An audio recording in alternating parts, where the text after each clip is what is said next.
Buenos días otra vez a todos. Qué privilegio poder abrir la Escritura. Y les invito, hermanos, que puedan abrir sus Biblias en Primera los Corintios, versículos 26 al 31. Hoy culminamos el capítulo 1, pero no la idea de Pablo que va hasta el capítulo 4, solamente el capítulo 1. Pero antes de leer la Escritura, vamos a pedir al Señor que nos ayude a estar atentos y comprender su palabra. Padre amado, gracias una vez más por este tiempo. Y rogamos, Señor, tu auxilio para que tu Espíritu Santo nos quebrante, que nos haga ver a Cristo y que humille eso en nuestro corazón para que nosotros conformemos nuestras vidas a la obediencia a tu voluntad, Señor. Gracias por tu palabra. Nos encomendamos a ti, Señor, en el nombre de Jesús. Amén. Por el año 178 después de Cristo, se dio el primer gran debate documentado entre cristianos y paganos.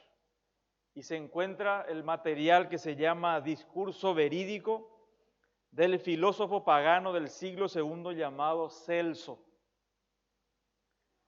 Y a partir de los fragmentos de esa obra, conservados en la réplica de Orígenes, se reconstruyen los argumentos utilizados por los cristianos del siglo I, o del siglo II, para defender su doctrina y las objeciones planteadas por Celso, filósofo pagano.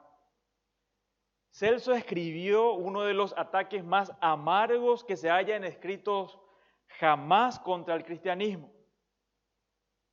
Era precisamente la atracción que ejercía el cristianismo entre la gente sencilla lo que este filósofo más ridiculizaba.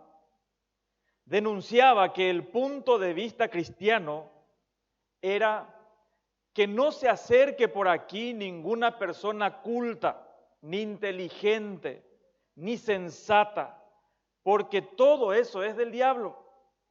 Pero si hay algún ignorante, sin sentido ni cultura, o algún idiota, que venga sin miedo. De los cristianos escribía, los vemos en sus casas, tejedores, zapateros, abatanadores, la gente más vulgar y analfabeta. Decía que los cristianos eran enjambre de mosquitos u hormigas saliendo a rastras de su hormiguero, o ranas celebrando un simposio en un pantano, o gusanos en un conventículo de barro. Bueno, esta es la opinión de la gente de esa época y la gente de esta época de los cristianos. Nuestro texto dice así, hermanos: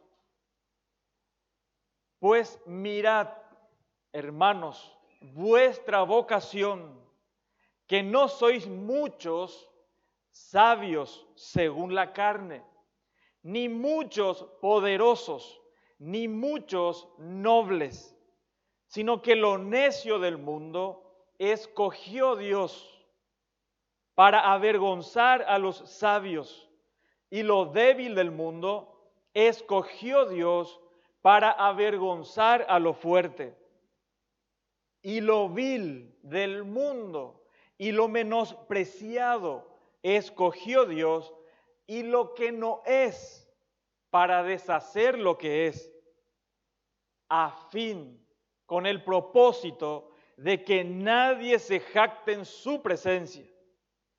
Verso 30, mas por él estáis vosotros en Cristo Jesús, el cual nos ha sido hecho por Dios sabiduría, justificación, santificación, redención, para que, como está escrito, el que se gloría, gloríese en el Señor. Y de entrada, hermano, te advierto que este mensaje te va a picar,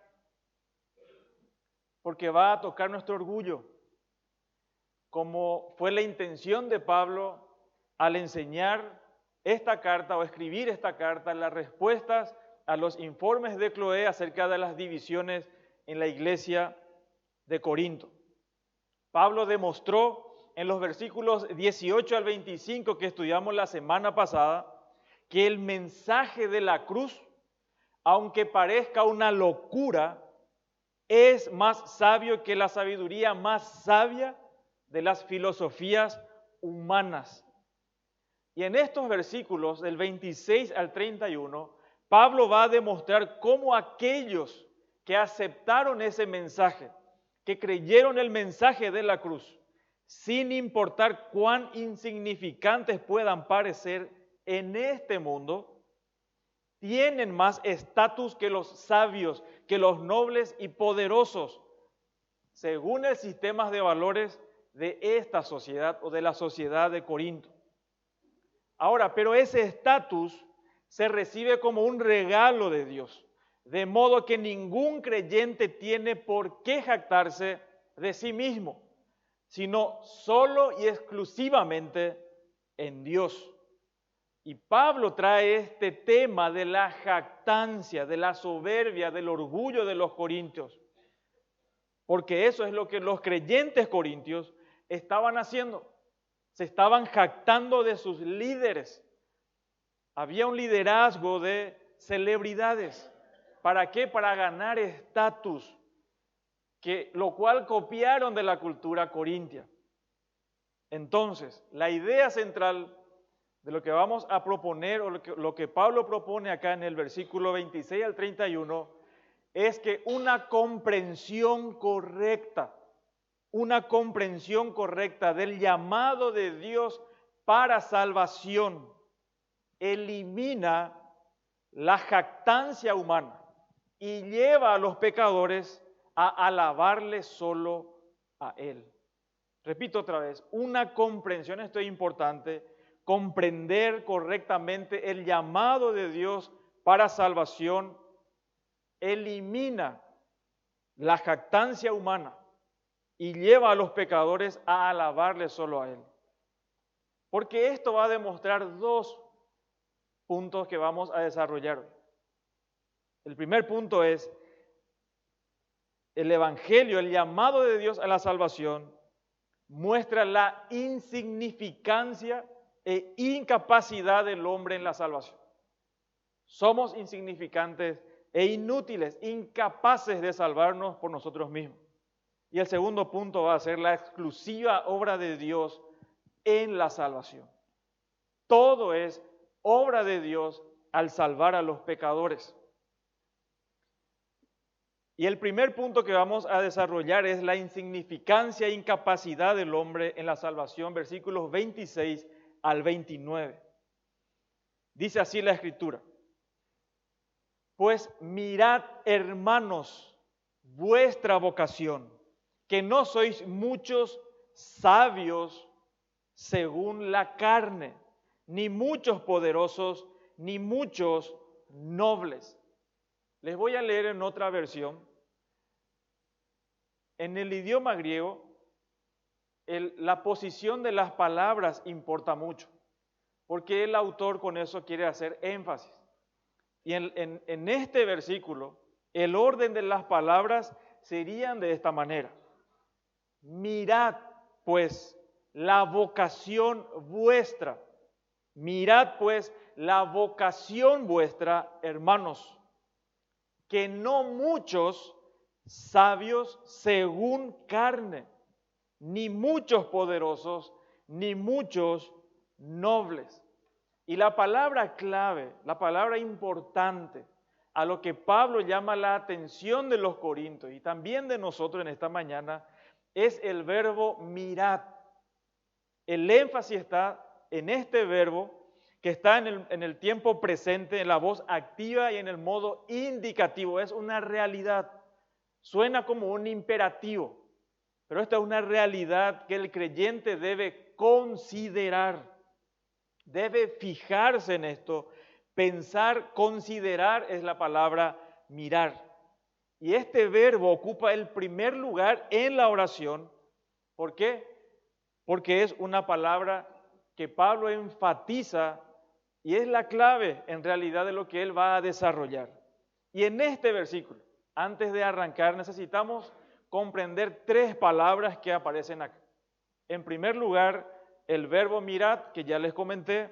La segunda palabra importante, es que todo es importante, solamente llamo la atención, el énfasis a lo que tenemos que considerar es la vocación, y también Pablo les llama de vuelta a los corintios hermanos. ¿Dice así tu texto? Así dice. Entonces hay mirad, vocación y hermanos. Cuando le habla de vocación, Pablo siempre usa el término vocación para llamar o para referirse al llamado de Dios a la salvación. Cuando habla de vocación es la palabra griega klesis, es decir, el llamado eficaz de Dios para salvación. Y esto va a mostrar que Dios es quien toma la iniciativa en nuestra conversión. Entiendo que los creyentes dicen, no, yo creí en Cristo, yo le busqué, yo le recibí. Es famosa frase. Pero cuando nosotros contemplamos desde la vista de Dios, vemos que en realidad Él el que estaba buscando. Él el que estaba detrás de nosotros. No nosotros, sino que enteramente la obra de la salvación, de la búsqueda de Dios. Porque como hermanos, los muertos van a buscar a Dios. Imposible. Y la Biblia nos dice que nosotros estábamos muertos en delitos y pecados. Muertos. El muerto no hace nada, no puede hacer nada, más que pudrirse, ¿verdad? Agusanarse y dejar. Pero sin embargo, vemos que la obra de Dios, el llamado de Dios a la salvación, Él lo hace por medio de la predicación del Evangelio.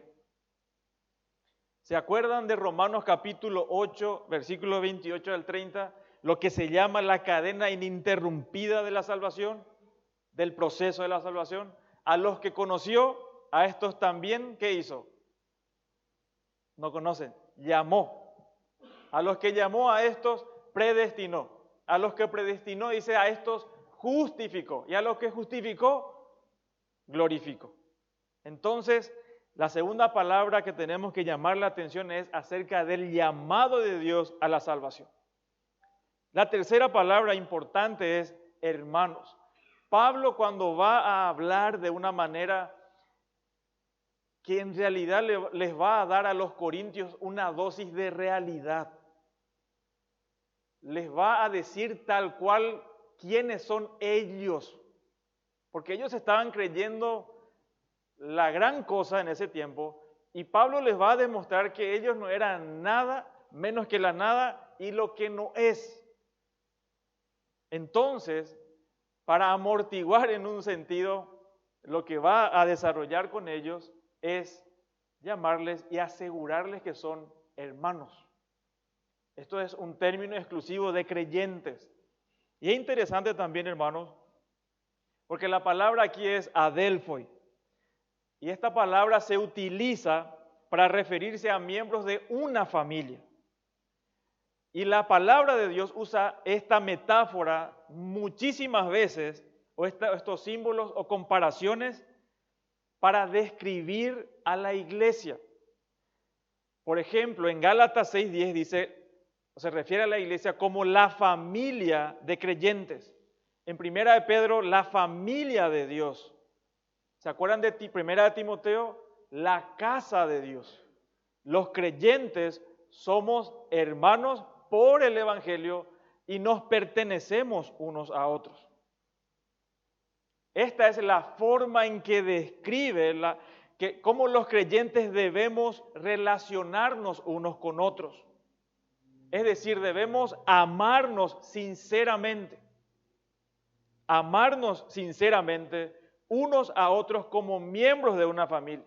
Y antes de iniciar la reunión, el cuchicheo es tremendo. Por todos lados. Y está bien, los hermanos se quieren encontrar, conversar y hablar. Espectacular. Hermanos, pero esto no es solamente acá, los domingos. Nuestra relación debe ser significativa. Somos hermanos. ninguno de nosotros superior a otros, sino somos sencillamente hermanos. Ahora, también el uso de hermanos acá en el texto no es exclusivo de los hombres. No es que Pablo se está enfocando a los creyentes varones. No, porque esta palabra incluye también a las mujeres, a las hermanas en este caso. Es inclusivo. ¿Sí? Entonces es una palabra común. Hoy, lamentablemente, tenemos que aclarar hermanos y hermanas. En realidad puede usar hermanos. Y ahí se entiende que nos incluye a todos. Entonces, hermanos, todo eso para decir que lo que Pablo quiere es que los creyentes corintios consideren, tengan presente aquí quiénes eran ellos, cómo eran considerados por la cultura de esa época en el momento en que Dios les llama para salvación.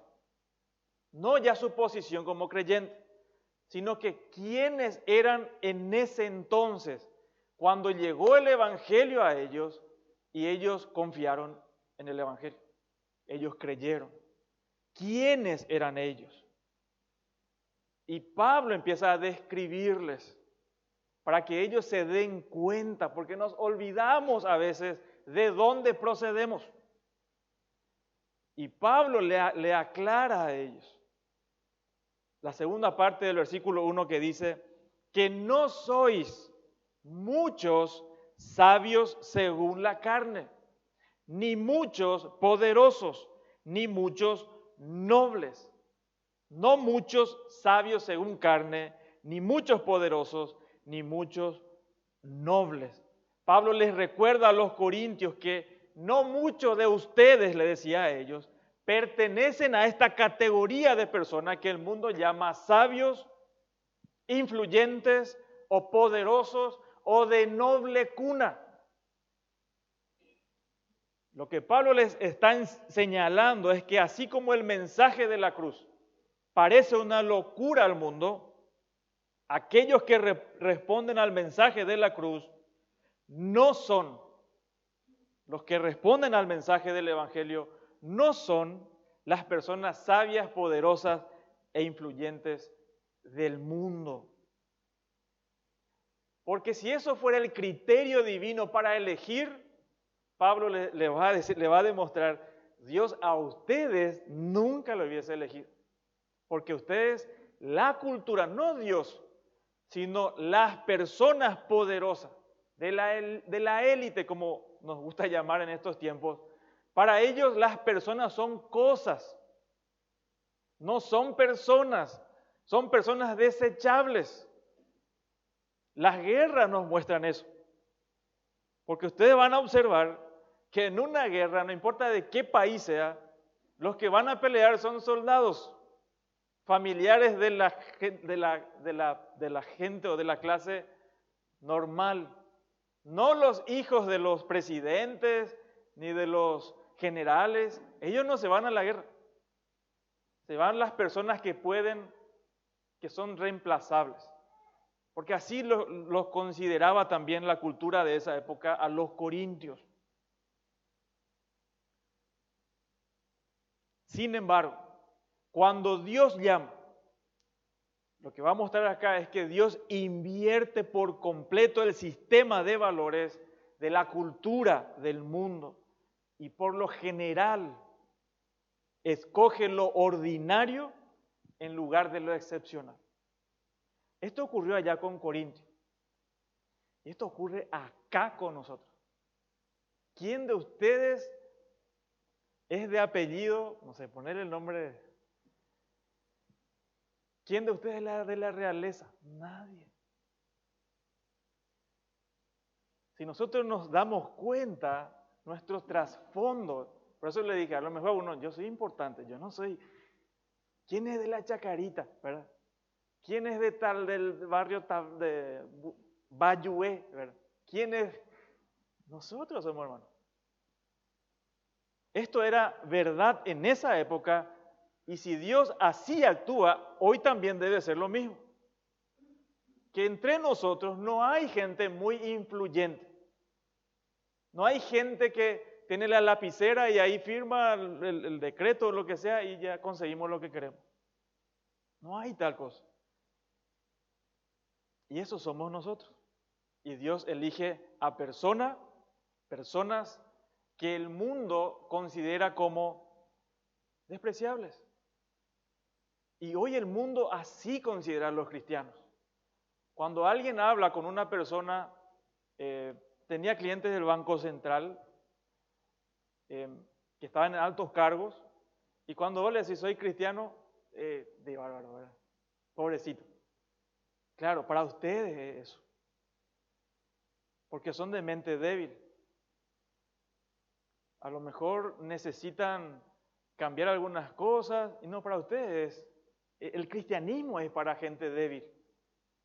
Eso es lo que piensan la gente poderosa. Y acá está hablando de gente influyente. Para el mundo son influyentes. Ahora, volviendo a nuestro texto, este versículo nos está indicando, nos hace notar que la mayoría de los creyentes de Corintios no eran personas adineradas. Había personas ricas, pero era la minoría. Así como en las iglesias, en cualquier iglesia sana, ustedes van a observar que la mayoría, y esto no estoy con esto ofendiendo, y si te ofende, bueno, está bien, porque así somos. La mayoría en las ofrendas, vas a fijarte que hay pocos son los que tienen ofrenda alta. La mayoría de nosotros, una ofrenda normal, común y corriente. ¿Está mal eso? No, porque Dios conoce el corazón de cada uno. Solamente les hago notar que no es como cuando el presidente Donald Trump se va a candidatar y hace una cena y pone como cacheo, o como para que entres a la cena $100,000. Y todos los que están ahí vos sabés que dieron $100,000. No hay eso entre nosotros. Sin embargo, Dios está haciendo su obra en medio de nosotros. Pablo les conoce a los corintios, sabe quiénes eran ellos. Es más, no solamente que muchos de ellos eran esclavos, gente sin cultura, sin nada que elogiar humanamente, no eran muchos inteligentes. Y para añadir a eso, Pablo en el capítulo 6, por ejemplo, les leo. Dice, ¿no sabéis que los injustos no heredarán el reino de Dios? No erréis, ni los fornicarios, ni los idólatras, ni los adúlteros, ni los afeminados, ni los que se echan con varones, ni los ladrones, ni los avaros, ni los borrachos, ni los maldicientes, ni los estafadores heredarán el reino de Dios. Verso 11, y Pablo les recuerda otra vez en el capítulo 6, no solamente que no eran gente importante, y dice, ustedes eran estos, y esto erais algunos, mas ya habéis sido lavados, ya habéis sido santificados, ya habéis sido justificados en el nombre del Señor Jesús y por el Espíritu de nuestro Dios. No solamente que no había gente preponderante, era lo peor, lo desastre había. Hermanos, esta es la dosis de realidad que la iglesia necesita conocer para que se mantenga humilde, para que no haga distinciones entre los hermanos. Porque va a ser una locura hacer distinción entre nosotros si todos nosotros salimos del mismo pozo. ¿Por qué le voy a preferir a fulano y a sultanito si todos somos lo mismo? Todos estábamos muertos en nuestro delito y pecado. Todos estábamos lejos de Dios, de la ciudadanía de los cielos. Todos nosotros. Por eso la gloria, la alabanza en una iglesia o como iglesia debe ser solo para Dios, exclusivamente para Dios. Y Pablo dice, el creyente debe considerar de dónde nos sacó el Señor y cuánta gracia nos otorgó en Cristo. Eso tenemos que tener presente. De vez en cuando vemos a algún artista que salió de la pobreza, se hizo famoso y después vuelve a su tierra. ¡Qué humildad! No olvidó sus orígenes. Y la gente elogia eso. Nosotros, hermanos, cada uno de nosotros, no somos de cuna noble, no somos gente influyente, somos gentes comunes y corrientes. ¿Te pica eso, hermano? Pero nosotros queremos ser preponderantes, queremos ser relevantes. Me reuní con los fulanos, con los sultanos, soy gerente de tal, como que eso nos da estatus. Eso es una porquería. Ese estatus no sirve. Ese es un estatus mediocre. El estatus que tiene el creyente es superior a eso. Ustedes se van a dar cuenta que cualquier creyente verdadero puede hablar en la misma altura y un poquito más alto que cualquier dignatario de este planeta. Porque esa es la dignidad que tiene el creyente, que son considerados nada por la gente de afuera, pero esa dignidad Dios nos otorgó por medio de Cristo. Cualquier creyente puede pararse con quien sea, porque el creyente conoce la verdad, conoce a Dios, conoce el futuro. El creyente tiene vida eterna y el creyente tiene el mensaje más poderoso que puede cambiar la vida de cualquiera. Entonces, ¿por qué buscar el aplauso de afuera? No tiene sentido, dice Pablo. Si esa cultura es el que te desprecia. Esto no es comunismo, tenemos que odiarle a los otros, no estoy diciendo eso. Ahora, también para aclarar, esto no es un mensaje para los... En las iglesias hay personas pudientes. Y es interesante, porque esto solo ocurre en la iglesia del Señor, en donde un pobre miserable y un multimillonario se aman profundamente.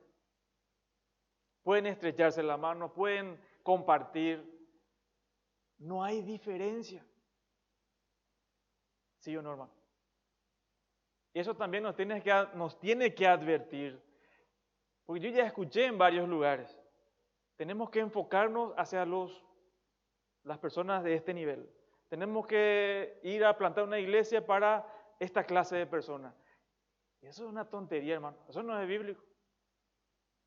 Si la gloria del evangelio es unir a personas comunes y silvestres y personas importantes para la sociedad, y estos hermanos se aman entrañablemente, y eso es una locura. ¿Quién se quiere juntar con los pobres? ¿Se entiende, hermano? Ya nosotros, si vos estás buscando estatus acá, viniste al lugar equivocado. Acá no te vamos a dar eso. Acá no hay para estatus. Y van a escuchar de vez en cuando que los diputados, los fulanos, se van a ciertos lugares y están ellos ahí para dar realce. Y la gente le atrae eso. Quiere irse a lugares importantes. Pero cero Biblia hay. Cero Dios. Porque le gusta el estatus. Qué inútil eso. La iglesia es para todos. Y eso le volvía loco a la gente de antes. En un club social, vos no podés ir a entrar cuando quieras. No, tenés que tener el carnet, la cuota y tener un estatus. Acá en la iglesia no. Solo es requisito que confíes en la persona de Cristo. Ese es el requisito. Nadie te va a cobrar entrada, nadie te va a pedir nada más de eso. Entonces, hermanos, por eso no tenía sentido que los corintios convirtieran a los cristianos en celebridades.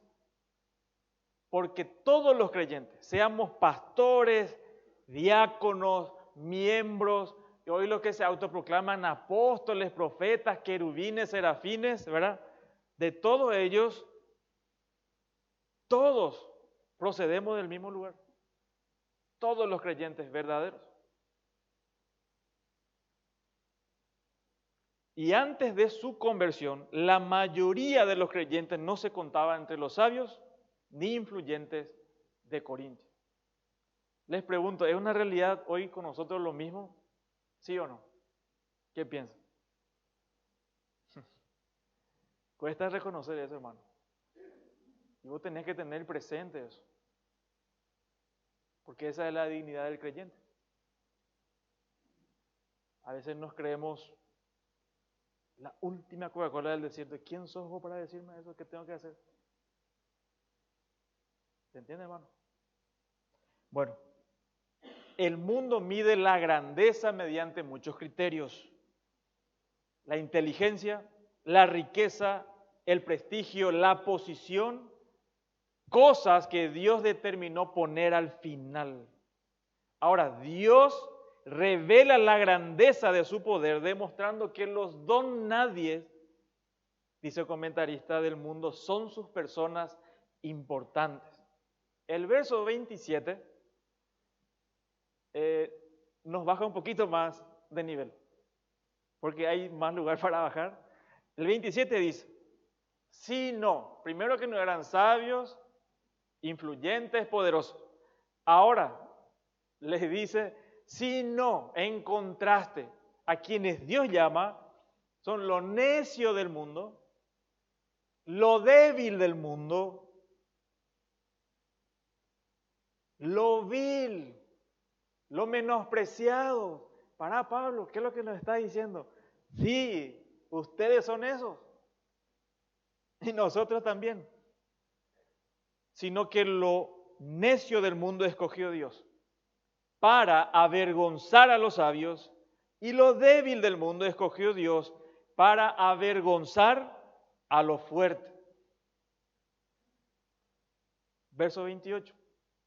Y lo vil del mundo y lo menospreciado escogió Dios, y lo que no es. Esto es estirar lo máximo de la dignidad de las personas. Lo que no es. Para deshacer lo que es. Ahora, con este contraste brutal que hace Pablo, pasa a exponer la mayor gloria del Evangelio, la obra de Dios en la redención, cómo Dios actúa. Y acá Pablo muestra con ese texto la sabiduría y el poder de Dios demostrados al salvar mediante la cruz a personas que el mundo considera como despreciables. Esta es la obra de Dios, hermanos, que por medio del Evangelio salva a personas que el mundo considera despreciables. Y llamo la atención también que en este versículo se usa 3 veces la palabra escogió Dios. Dios escogió, Dios escogió, Dios escogió. Y esto es muy importante porque va a poner todo el énfasis en lo que Dios ha hecho, no lo que el ser humano posee o contribuye para su salvación. No, esto es entera obra de Dios. Y el verso 27 dice que Dios escogió. Esta palabra significa entresacar, seleccionar. ¿Cómo Dios va a hacer eso? Y porque es Dios hace eso.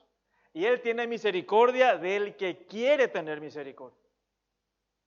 Dios escoge. Y este es un mensaje ofensivo también para muchos creyentes. Que Dios escoja. Qué malo que es Dios. Dios no es malo. Dios escoge. Y escoge según su voluntad. Y también nos muestra que Dios avergüenza. Dios también avergüenza. Significa esta palabra abochornar, afrentar, avergonzar, humillar.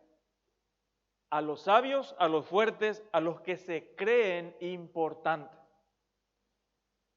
A Dios no le impresiona. Es como que entre nosotros haya alguien muy talentoso, impresionantemente talentoso, y se crea por eso. y piensa que Dios le necesita y le va a impresionar a Dios. Si Él fue tu creador, ¿qué le va a impresionar a Él? Él nos creó. Él es mucho superior, más superior que nosotros. No importa el talento que tengas, no importa el don que tengas, Él nos dio eso. No le impresionamos. Eso nos tiene que mantener a raya.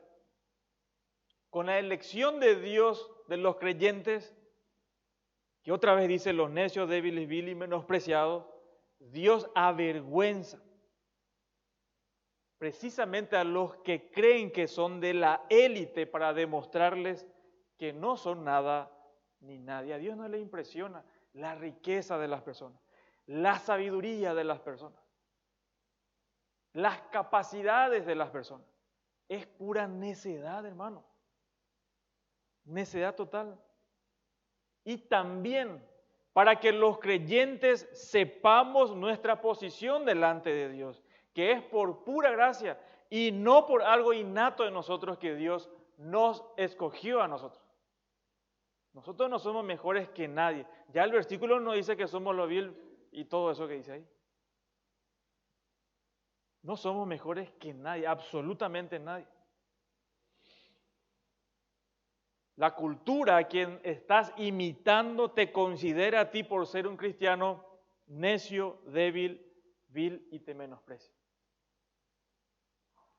Cuando uno le decía a sus padres soy evangélico, es una grosería. A algunos le echaban de su casa. En mi adolescencia le dije, en realidad no le dije a mi mamá eso, pero sí me invitaron a una iglesia. Y vine y me dice, ¿vos dónde estuviste? Estuviste en una iglesia evangélica, ¿verdad? No te vas más a ir ahí. O no vas a ser más mi hijo. Qué amenaza. Y bueno, acá estamos. Y sigo siendo su hijo, ¿verdad? No, para ellos es algo que la hija vaya a la discoteca, no hay problema. Que venga acá a la iglesia a escuchar la palabra, no. Prohibido. Es increíble, hermano. Y esa es la sabiduría del mundo. El 28 dice, y lo vil y los menospreciados escogió Dios, y lo que no es, para deshacer lo que es. Lo que dice el texto es que deliberadamente Dios escogió personas insignificantes según el estándar del mundo. Es decir, Dios eligió a quien Él quiso, a personas improbables como nosotros. Ahora, ¿qué quiere decir Pablo con su afirmación de que Dios escogió las cosas que no son para anular, como dice la palabra ahí, las que son? Es que para Dios, lo que parece fuerte para el mundo, para Dios es débil. Dios invierte totalmente esa escala de valores. Ahora, esa aparente contradicción no es por accidente, sino por designio de Dios. Dios quiso. ¿Se acuerdan de Juan el Bautista? Si uno le pinta, si le decía a los mitaí, a los niños de la escuela dominical, que le dibujen a Juan el Bautista, no le van a dibujar con traje ni con automóvil que viene a la iglesia. No, ¿cómo le va a dibujar? Con piel de camello. ¿Pero qué dijo Jesús de Juan el Bautista? Que de los de nacidos de mujer, no hay uno más grande que él, de los de nacidos de mujeres. Dios consideró más de todo, desde Adán y Eva hasta Juan, y hasta hoy, alguien más importante que Juan. ¿Por qué? Porque él era pobre y se vestía con piel de camello y comía langostas y miel. No. Era por a quién le estaba representando. Era por la persona de Cristo. Él era la voz que clamaba ¿en dónde? En el desierto. Por la persona de Cristo. Y nuestro estatus está en eso, hermano. Todo lo que vos hagas fuera de Cristo no sirve, es inútil, no es trascendente. Solo lo que hacemos para el Señor es trascendente, es para siempre. Un creyente, dice un comentarista, un creyente sencillo, torpe, sin educación, sin habilidades, pero que ha confiado en Cristo Jesús como su Señor y Salvador, que sigue humilde y fielmente al Señor, es mucho más sabio que el brillante doctor en filosofía, que se burla del Evangelio.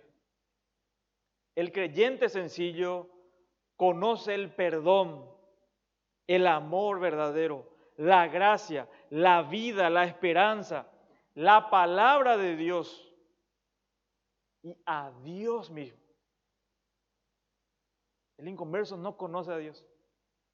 La Escritura dice que el mundo está sin Dios, sin fe, sin esperanza. Pero el creyente sí conoce a Dios. Y eso hace toda la diferencia para nosotros. Cualquier creyente, como le dije, puede mirarle a los ojos a cualquier persona del planeta y de cualquier estrato social. El cristianismo era y aún es lo que redime y eleva más a la persona en todo el universo, pero no por su propia capacidad innata, sino enteramente por la gracia de Dios en Cristo Jesús. 29. ¿Para qué Dios hizo eso?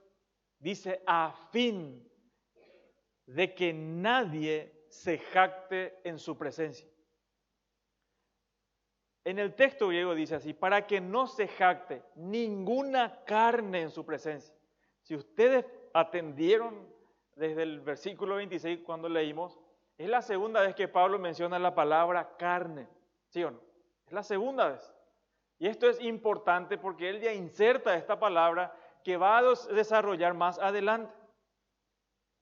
Y esto, si entendemos bien acá y lo mantenemos ya desde este versículo, ya no vas a tener problema que alguien te diga, sí, hay creyentes carnales, hay creyente espiritual, hay creyente carnal y hay inconversos. No, hay tres clases de personas, inconverso y creyente. Por eso es importante acá entender esta frase, la carne. Y la expresión carne demuestra que el ser humano no es más que carne. Y esto expresa la idea de que somos débiles, mortales, temporales y limitados. Es carne. Aunque los corintios, todos los corintios, en un hipotético caso hayan sido personas muy influyentes y poderosas, sigue siendo carne. Por eso dice el texto acá, no importa quién seas, nadie se va a jactar delante de Dios. Dios tapa la boca a todos. Por eso nosotros vemos un pantallazo ahí, cuando Isaías, por ejemplo, considerado un hombre piadoso, un profeta, él ve a Dios y se espanta. Él ve a Dios y dice, yo no puedo estar acá. Un hombre piadoso. Vemos al apóstol Juan en Apocalipsis, el discípulo amado, el que se recostaba por el Señor. Y cuando le ve a Cristo, cae como muerto. Es que delante de quien estamos, hermano, no es uno como nosotros. Él es Dios, Él es único. Y Él es nuestro Dios. Y nosotros vamos a estar con Él. Por eso ningún creyente puede jactarse como si la salvación es algo que merece. La salvación vos y yo no merecemos. Si vos crees que mereces ser salvo, vos no sos salvo. Ningún creyente puede pensar eso. No merecemos nada, hermano. ¿Qué merecemos nosotros? Muerte eterna. ¿Por qué? Porque esa es la condena por el pecado. Esa es la realidad de cada ser humano. Está condenado. No es que se va a condenar, ya nace condenado, ya nace en pecado. Y la sentencia ya está. La paga del pecado es la muerte. No es que Dios después va a determinar qué va a hacer contigo. No, es la muerte. Ya está determinado. Entonces ya no hay nada que vos y yo podamos hacer para remediar ese problema.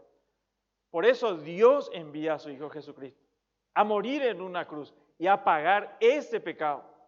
Porque la paga del pecado es la muerte. Y Cristo murió en la cruz. Un inocente muriendo en lugar de pecadores.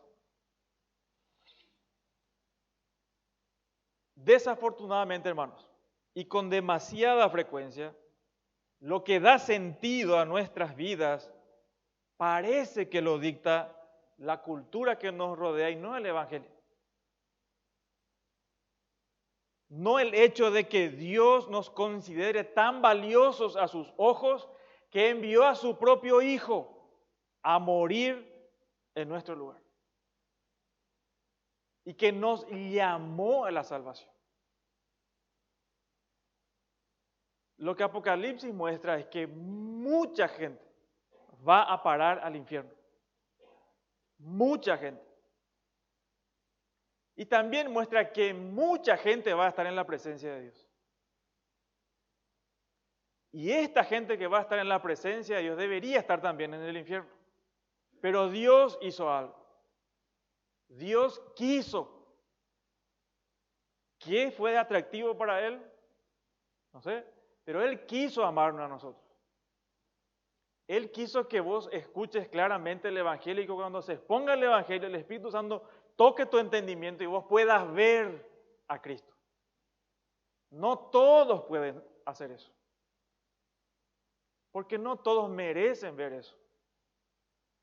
Y si vos lo viste, eso debería impactar tu corazón. Eso debería encender tu corazón.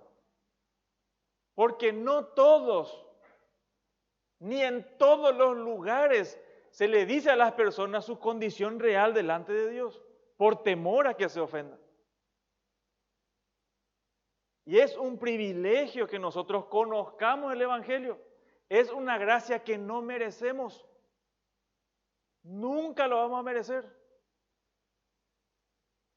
Y eso debería llenarnos a nosotros, si se puede decir, de un orgullo santo.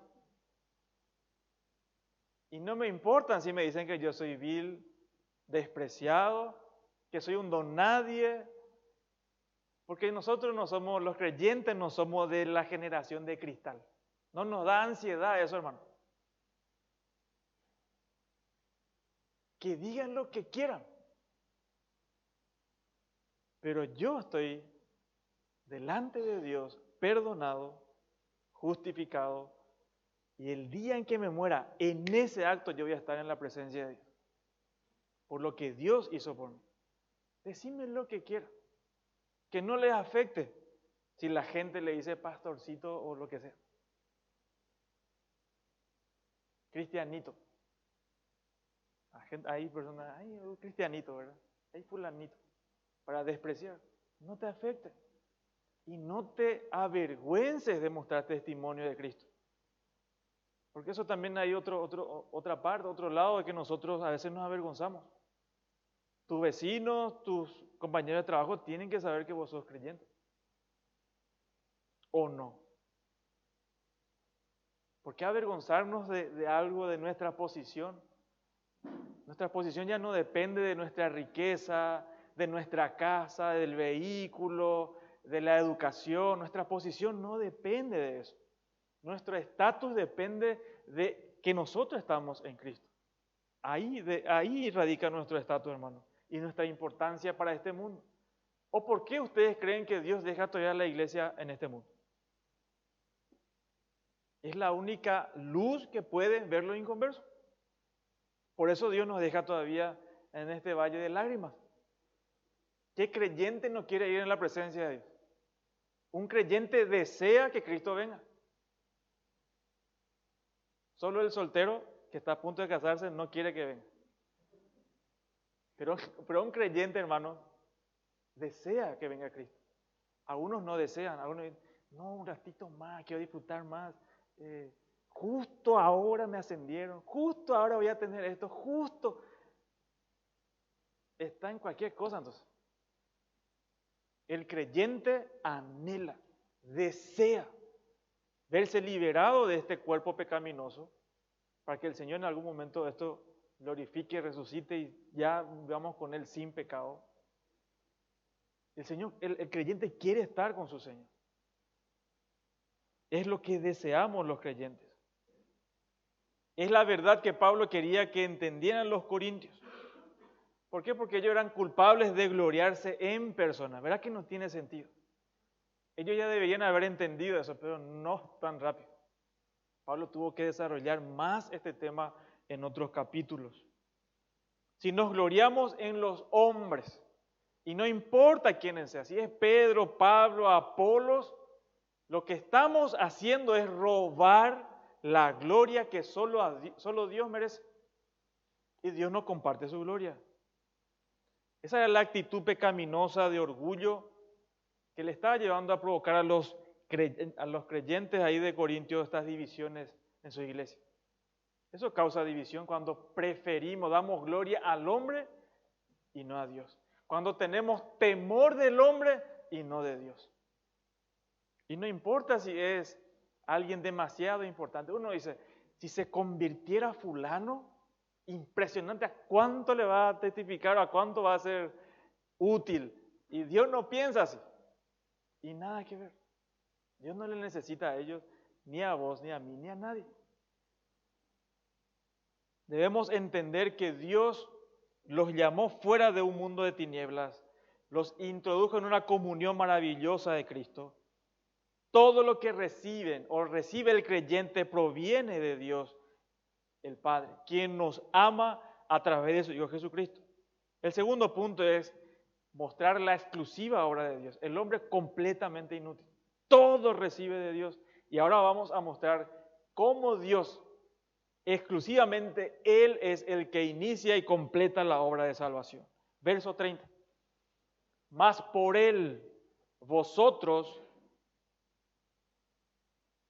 estáis vosotros en Cristo Jesús, el cual nos ha sido hecho por Dios sabiduría, justificación, santificación y redención. En el griego el énfasis está en por Él, porque le quiere dar todo el crédito a Dios. Por Dios nosotros estamos en Cristo. Y Pablo llega al meollo del asunto cuando les recuerda a los corintios de su salvación. Fue Dios, a pesar de que desde el punto de vista del mundo los corintios eran tontos, sin influencia, los menospreciados, los que no eran nada, fue por Dios que ellos estaban en Cristo. Ellos no confiaron en Cristo porque ellos eran mejores que otros. No, fue Dios que los condujo a la persona de Cristo. ¿Se acuerdan de ese texto que Jesús dice? Nadie, y eso es nadie, ningún ser humano puede venir a mí si el Padre no le trajera. Eso es lo que está diciendo Pablo acá. Que yo le buscaba a Dios, mentira. Máximo buscábamos prosperidad, que nuestro hijo se sane, que me salga el trabajo o lo que sea. Esa era toda la búsqueda de Dios que hacen las personas. De Dios nunca quisimos nada, hermano. Corremos de Dios. Fue Dios que vino a nuestro encuentro. Cuando te dio ese sopapo para que te calmes y puedas decir, acá estoy, Señor, pero para que frenes un ratito. Esa desgracia, que para vos era una desgracia, pero era un llamado de Dios. Para que vos frenes, porque no vas a hacer vos. Si todos estamos corriendo hacia la pericia. Y siempre algo de choque que el Señor hace por nosotros para que podamos parar y escuchar.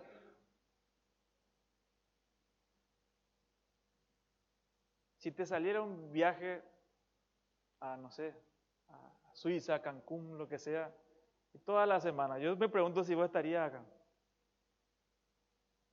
Me pregunto si todo sale bien. Si todo en tu vida es felicidad, ¿buscarías a Dios? ¿Verdad que no, hermano?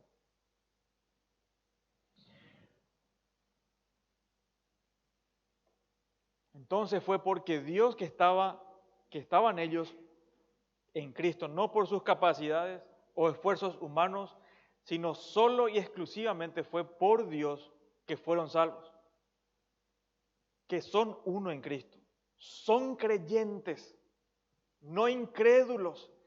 Ya basta con la división, ya basta con endiosar a las personas. Ustedes son creyentes y eso basta. Por eso el texto empieza por Él, donde enfatiza que Dios es el autor de salvación. Dios fue el que envió a su Hijo a salvar a los suyos, a limpiarnos de nuestros pecados y a introducirnos en esta comunión con Dios. Por eso Pablo puede decir, por causa de Él, por Dios, porque Dios es la causa de que el ser humano esté en Cristo Jesús. Y esta frase, en Cristo Jesús, es gloriosa, porque esto solo se aplica a la iglesia. Ni en el Antiguo Testamento, solo es de ahora, solo es de este tiempo. Es para los creyentes. Y estar en Cristo es todo, hermano.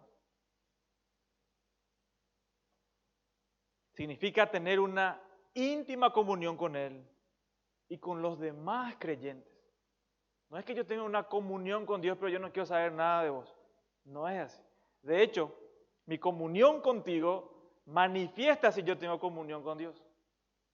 Si yo te desprecio, yo estoy muerto en mi delito y pecado, estoy separado de Dios.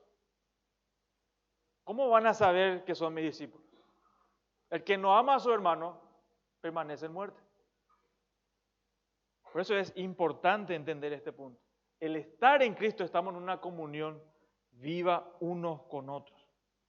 Es un privilegio y es una obligación de vivir una vida dedicada a Él.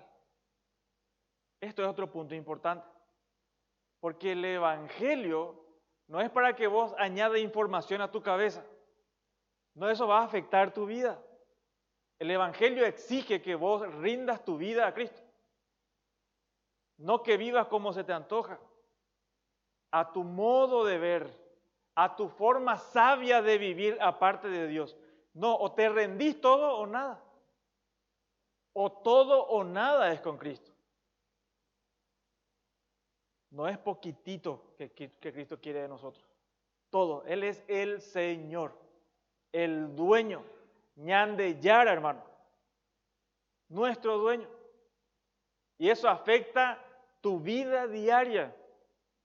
Afecta todo, tu forma de pensar, tu forma de hablar, tu forma de conducirte. Él ya es la prioridad. Y si no es tu prioridad, entonces no sos de Él. O sos rebelde, como los corintios. Pero nuestra vida tiene que ser afectada. El mensaje de la cruz nos parte en 1000 pedazos, pero nos reconstruye una nueva creación. El mensaje de la cruz nos deja indiferente en nuestras vidas. Transforma, literalmente. Por eso es que muchos se escondieron. Yo ya le recibí a Cristo en 1984. Pero hoy Él es un demonio. Pero Él le recibió y ya es salvo. No es así. No hay en ninguna parte que diga, recibiste a Cristo y ya está. Hacer una oración. Yo hice una oración y ya le recibí. Esa no es ninguna garantía. Es que vos permanezcas en Él. Que vos le pertenezcas a Él. Esa es la garantía. No es algo que yo repetí algún día. Eso no sirve para nada.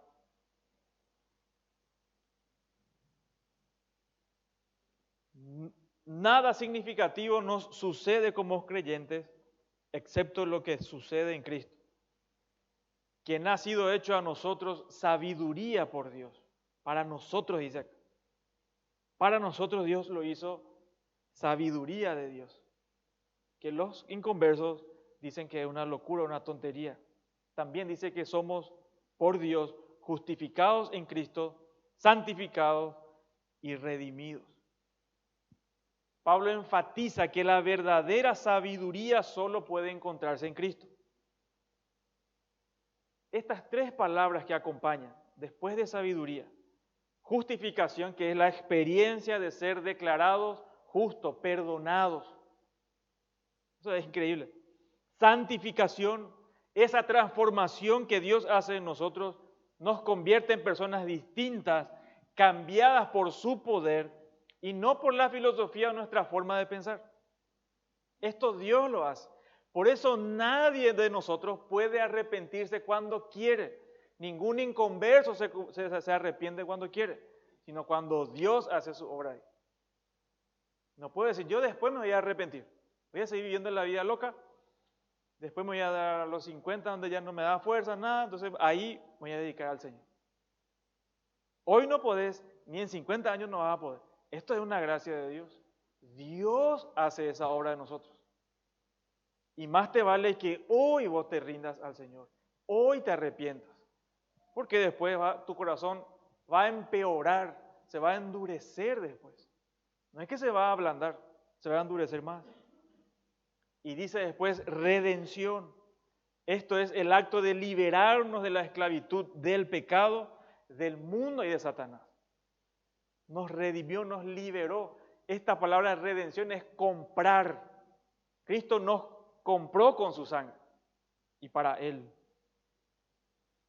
La verdadera sabiduría solo se encuentra en el plan de Dios para la redención del mundo realizada en la cruz.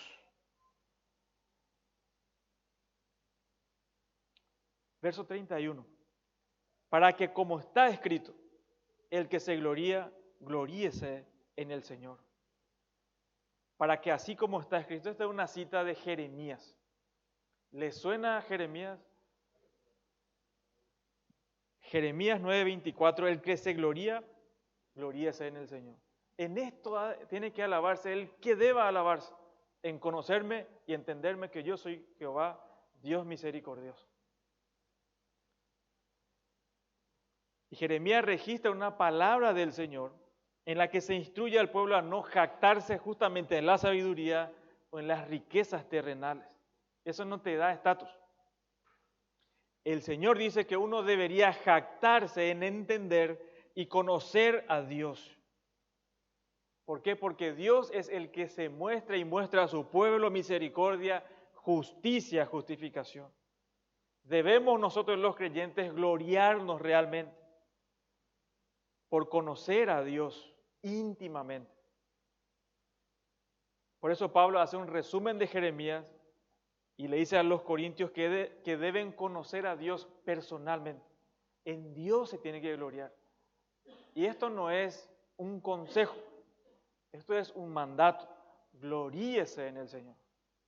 No hay lugar para gloriarse en personas, en métodos, en la estructura, en posesiones. No, es en una persona. Si vamos a gloriarnos en algo, es por lo que Dios hizo por nosotros. Nosotros no hemos hecho nada ante Dios que justifique la jactancia personal.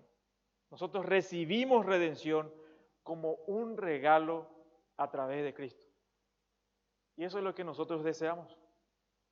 Que todos aquellos que pisen este lugar puedan conocer este regalo de Dios y puedan creer, puedan arrepentirse y confiar en Cristo como su único Señor y Salvador. Lo demás no sirve. Lo demás es irrelevante. Busquemos al Señor, agradezcamos al Señor por mostrarnos a Cristo. Y hermano, nunca se nos ocurra endiosar a las personas.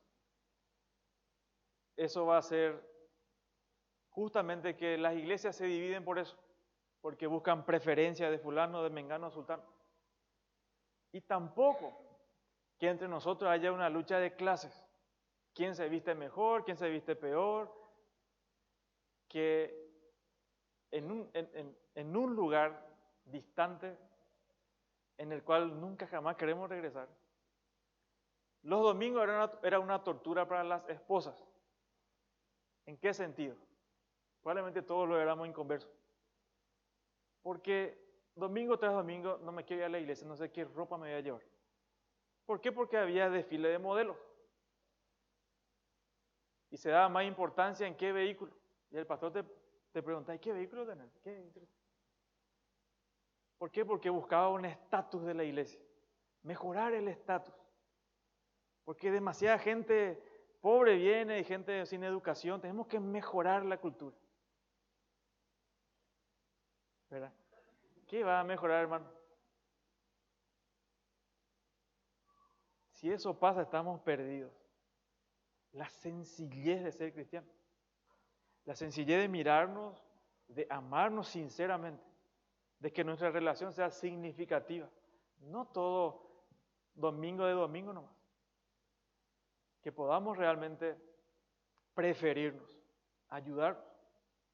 Por eso entre el pueblo de Dios, en una iglesia local, todos se conocen, se deberían conocer, compartir.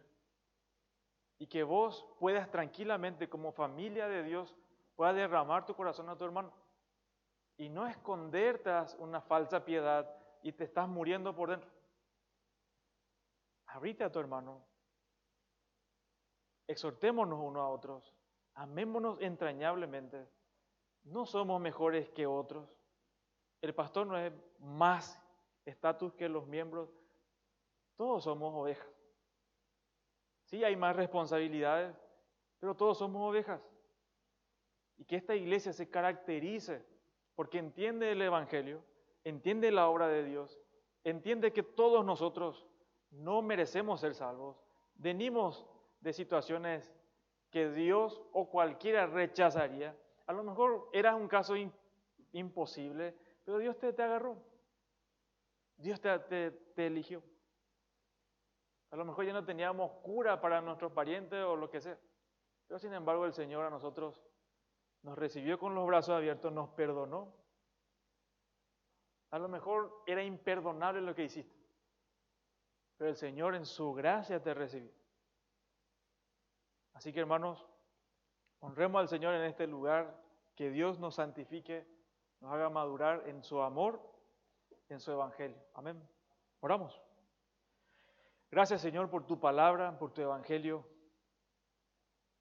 y por permitirnos pisar tierra,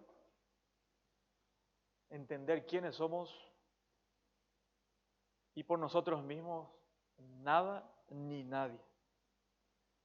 Pero gracias a tu Hijo Jesucristo que nos da ese significado, esa posición que somos no solamente salvos, sino somos hijos tuyos, Señor. Qué privilegio que a veces no dimensionamos, no asimilamos y nos entristecemos como si fuera que estábamos solos en el mundo. Sin embargo, tú eres nuestro Padre, nuestro Dios, quien nos quiso, quien nos amó, quien envió a Jesucristo a morir por nosotros. No lo merecíamos, Señor, pero tú nos amaste. Por eso hoy nosotros te amamos y te decimos también, Señor, nosotros te amamos mucho. Bendice a tu iglesia, Señor, en el nombre de Jesús. Amén.